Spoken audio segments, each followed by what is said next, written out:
ہیر کے پیر سے بھی تیزی سے خون بہنا شروع ہو گیا تھا، لیکن وہ اسے اگنور کرتی ہوئی وائن بار سے گن اٹھا کر وجدان کے پاس لاتی ہے اور اس کے ہاتھ میں پکڑا دیتی ہے۔ یہ لے، آپ مجھے مار دے اور میری کہانی ختم کر دے، ہیر اس کے ہاتھ میں گن پکڑاتے ہوئے کہتی ہے اور کہہ کر ایک قدم پیچھے ہو کر کھڑی ہو جاتی ہے۔ وجدان پہلے زمین کی طرف دیکھتا ہے جہاں پر خون سے تر ہیر کا پیر چھپا ہوا تھا اور پھر ہیر کی طرف وہ بند مٹھیوں سے اس کے سامنے سر جھکائے ہوئے کھڑی ہوئی تھی۔ سچ میں مار دوں میں تمہیں، مانسٹر گن ہیر کے ماتھے پر رکھتے ہوئے کہتا ہے۔ ہیر اور زور سے اپنے ہاتھوں کی مٹھیاں بھیج کر اپنی آنکھیں زور سے بند کر لیتی ہے۔ مانسٹر چند پل اسے دیکھتا ہے اور سوچ میں پڑ جاتا ہے۔ آج سے پہلے وہ کبھی بھی کسی لڑکی کو لے کر سوچ میں نہیں پڑا، لیکن آج وہ ہو رہا تھا جو امریکن مانسٹر کے ساتھ کبھی بھی نہیں ہوا تھا۔ ہیر بنا کچھ بولے چپ چاپ سے اس کے سامنے سر جھکا کر کھڑی ہوئی تھی۔ وجدان کا نشانہ اس کے ماتھے پر باندھے ہوئے اس کی طرف دبے دبے قدم اٹھاتا ہے اور ہیر کے سامنے آ کھڑا ہوتا ہے۔ وجدان ٹیڑھی اسمائل کرتا ہے، ہاتھ میں پکڑی ہوئی گن صوبے پر پھینکتا ہے اور ہیر کو اپنی باہوں میں اٹھائے ہوئے وہ لفٹ کی طرف قدم بڑھاتا ہے۔ ہیر اس کی حرکت پر جھٹ سے اپنی آنکھیں کھول لیتی ہے اور وجدان کے چہرے کو قریب سے دیکھنے لگ جاتی ہے۔ ہیر اس کی باہوں میں خاموش ہوتی ہے، نہ نکلنے کی کوشش کرتی ہے اور نہ ہی کچھ کہتی ہے۔ مانسٹر اسے اپنے فلور پر لے جاتا ہے اور سیدھا اپنے کمرے میں، جس میں کسی کا کام کی وجہ سے بھی آنا منع تھا، وہاں ہیر حیدر کو وہ خود لے کر آیا تھا، وہ بھی پہلی ہی ملاقات میں۔ وجدان ہیر کو بیڈ پر لے جا کر بٹھا دیتا ہے اور اس کے خون نکلتے ہوئے پیر پر سرسری سی نظر ڈالتا ہے، پر کچھ کہتا نہیں ہے۔ ہیر نظر جھکائے ہوئے ایک ہاتھ پیر پر تو دوسرا ہاتھ کبھی گردن تو کبھی اپنے سر پر رکھتی ہے۔ جب درد برداشت کرنا نہیں آتا ہے تو شرافت سے شادی کر لو مجھ سے، کچھ دن تو میں بھی تمہیں اتنا ہی قابل برداشت درد دوں گا۔ اگر بعد میں تمہیں درد دینے میں اگر مجھے مزہ نہ آیا تو چھوڑ دوں گا، پر زندہ نہیں مردہ۔ کہتے ہوئے وجدان پھر سے ہیر کے قریب آ جاتا ہے، اس کے بالوں کو کراس کرتے ہوئے اس کی گردن پر پیچھے سے ہاتھ رکھتا ہوا آتا ہے، چاروں انگلیاں پیچھے گردن پر اور انگوٹھا اس کے آگے زخم پر ہوتا ہے۔ ہیر کا سر اوپر کیے وجدان اس کی آنکھوں میں آنکھیں ڈال کر دیکھتا ہے اور پھر کہتا ہے، ایک بات کو اچھے سے اپنے ذہن میں بٹھا لو ہیر حیدر، یہاں سے تمہاری واپسی ناممکن ہے، اب صرف موت ہے جو تمہیں مجھ سے دور لے جا سکتی ہے، یا تو خود مر جاؤ یا پھر میرے ہاتھوں مر جاؤ، پر زندہ ناممکن ہے۔ ہیر کی آنکھوں میں دیکھتے ہوئے ایک ایک الفاظ پر زور دیتے ہوئے کہتا ہے، تو پھر ٹھیک ہے، میں شادی کرنے کے لیے تیار ہوں آپ سے، مجھے کوئی مسئلہ نہیں ہے۔ ہیر وجدان کا ہاتھ اپنی گردن سے ہٹاتے ہوئے نظر جھکا کر کہتی ہے۔ مانسٹر ہیر کی بات سن کر اسے اس کی ناسمجھی سمجھ کر بنا غور کیے اس کی بات پر کمرے سے باہر چلا جاتا ہے۔ وجدان اپنے کمرے سے نکل کر اپنے اسٹڈی روم کی طرف بڑھنے لگتا ہے۔ ہیر اٹھنے کی کوشش کرتی ہے، پر پوری طرح سے وہ نڈھال ہو چکی تھی، سر سے لے کر پیر تک زخمی ہو چکا تھا۔ اس کا پیروں سے تیزی سے بہتا ہوا خون ہیر کو نہ چلنے پر مجبور کر رہا تھا، پر ابھی اس کا جانا ضروری تھا۔ ہیر ہمت کر کے بیڈ کا سہارا لیتے ہوئے اٹھتی ہے اور وجدان کے پیچھے اس کے اسٹڈی روم کی طرف بڑھتی ہے۔ ہیر کے خون سے بھرے ہوئے پیروں کے نشان زمین پر بنتے جا رہے تھے۔ وجدان اپنے لیے اس فلور پر بنے ہوئے وائن بار سے شراب میں ہاف گلاسز سے نیچے تک کی شراب ڈال کر اپنے اسٹڈی روم میں چلا جاتا ہے۔ اپنے ٹیبل کے پاس کھڑے ہوئے ایک فائل اوپن کیے ہوئے وہ اسے پڑھ رہا تھا۔ میں نے آپ سے کہا کہ میں شادی کے لیے تیار ہوں، کیا اب آپ کا ارادہ بدل گیا ہے؟ ہیر وجدان کی پیٹھ کی طرف دیکھتے ہوئے کہتی ہے، اتنی آسانی سے مان گئی، مجھے تو لگا تھا روگی دھوگی، نہ کرنے کے ہزار بہانے ڈھونڈو گی، پر تم تو آسان نکلی۔ وجدان فائل کو بند کیے کہتے ہوئے ہیر کے قریب آتا ہے اور بالکل قریب آ کھڑا ہوتا ہے۔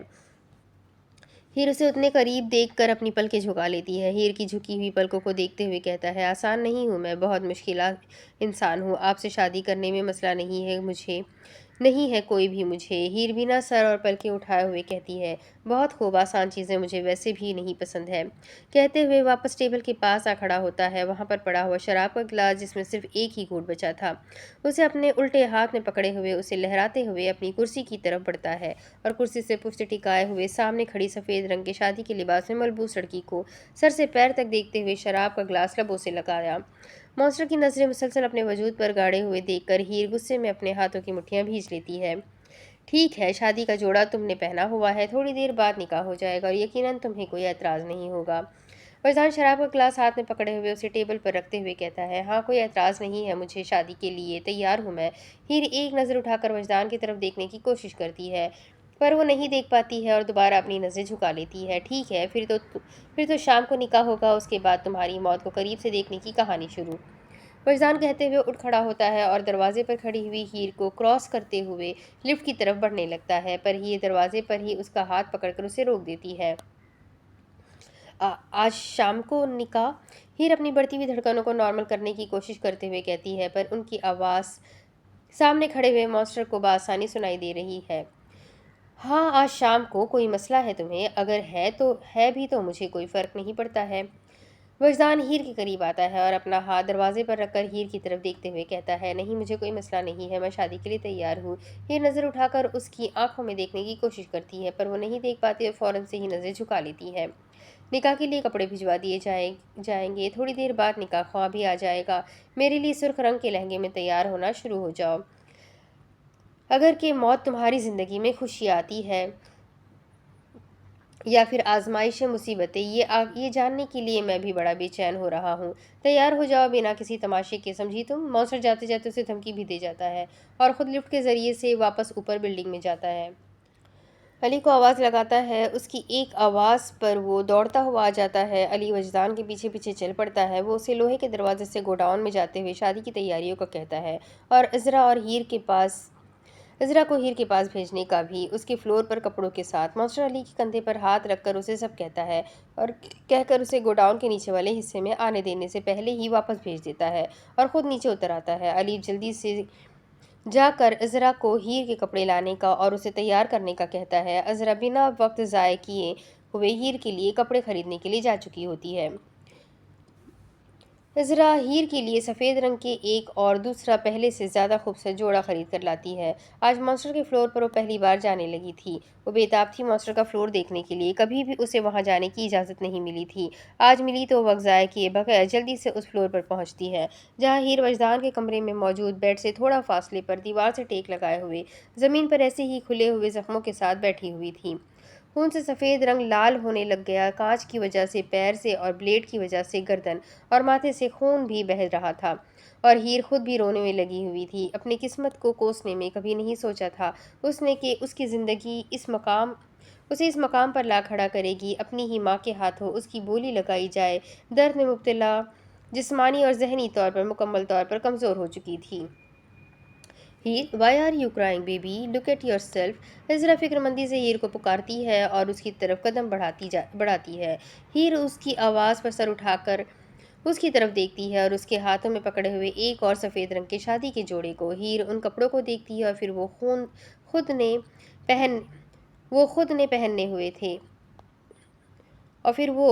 جو پہنے ہوئے تھے ان کپڑوں کو، اور پھر رونے لگ جاتی ہے۔ مجھے نفرت ہے سفید رنگ سے، میری زندگی میں ہمیشہ کالا رنگ تھا اور اب میری نئی زندگی کی شروعات سفید رنگ سے ہو رہی ہے۔ یہاں ہر چیز صاف شفاف ہے، پھر بھی سب کچھ گندا ہے، کچھ بھی اچھا نہیں ہے۔ اللہ جی، میں نے نہیں کرنی ہے ایسے شخص سے شادی جو لوگوں کو مارتا ہے، وہ مجھے بھی مار دے گا۔ ہیر واپس اپنا سر جھکائے ہوئے گھٹنوں کے بل خود سے بولے جا رہی تھی اور روتی جا رہی تھی۔ Heer, come on, get up, don't be a stupid girl, you are a brave girl, don't cry like that. Azra اسے زمین سے اٹھاتے ہوئے بیڈ پر بٹھاتی ہے اور اس کے چہرے پر سے آنسویں صاف کرتے ہوئے کہتی ہے، Heer, look at me, master is waiting for you, just allow me turn you into a master wife. Azra کہہ کر آکے اس کے منہ کی طرف دیکھنے لگ جاتی ہے۔ اگر اسے سمجھ آتا تو ہی وہ اسے کوئی جواب دیتی، پر ہیر کو انگلش نہیں آتی ہے، وہ چاہ کر بھی کچھ سمجھ نہیں پا رہی تھی اور جواب تو بالکل بھی نہیں دے پا رہی تھی۔ I think she didn't understand me. What should I do? علی، عذرا خود سے کہتی ہے اور جھٹ سے علی کو فون لگاتی ہے، علی کو ساری بات بتاتی ہے اور پھر اپنا فون ہیر کے کان سے لگا دیتی ہے۔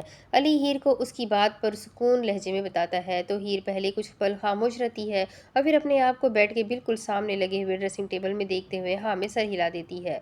ہیر کی اجازت ملنے پر عذرا پہلے اس کی مرہم پٹی کرتی ہے، بینڈیج باکس وہ اپنے ساتھ لے کر آئی تھی، اور پھر اسے تیار کرنا شروع کر دیتی ہے۔ ماسٹر بھی لوہے کی اس مضبوط دروازے میں انٹر ہوتا ہے۔ ہاتھ میں شراب کا گلاس تو نہیں ہوتا ہے، لیکن اس لیے وہ الٹے ہاتھ سے چٹکیاں بجاتے ہوئے اپنی موجودگی کا احساس وہاں موجود 100 سے زائد لوگوں کو دلاتا ہے۔ وجدان کی چٹکیوں کی آواز کے ساتھ ساتھ اس کے پیروں کی آہٹ پر بھی سب لوگوں کی نظر جھک جاتی ہے۔ سب اپنا اپنا کام جاری رکھتے ہیں، پر نہ کسی کی طرف دیکھتے ہیں اور نہ ہی منہ سے کوئی لفظ نکالتے ہیں۔